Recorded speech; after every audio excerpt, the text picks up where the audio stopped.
আসসালামু আলাইকুম। আজকে কুচে বসানো ডিম পরীক্ষা করার পদ্ধতি দেখাবো। আমার ডিমগুলো বসানো হয়েছে 10 দিন হয়ে গেছে। দেখবো আজকে ডিমের মধ্যে কোনো বাচ্চা হয়েছে কিনা।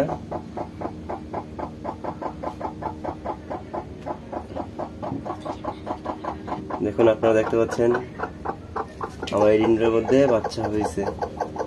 বাকিগুলো দেখবো একটা করে।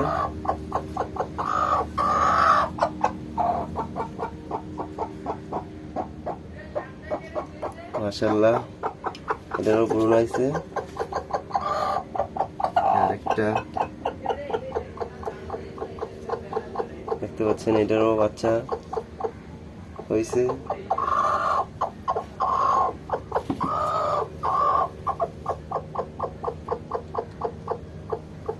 এটার মধ্যেও বাচ্চা আছে।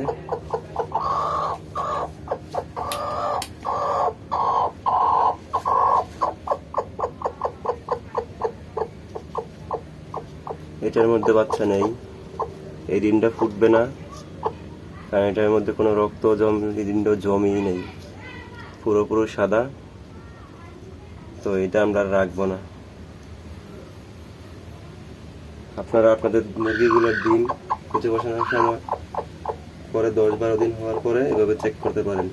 চেক করলে কোনো ডিম নষ্ট হইলে সেটা আলাদা করে ফেলতে পারেন।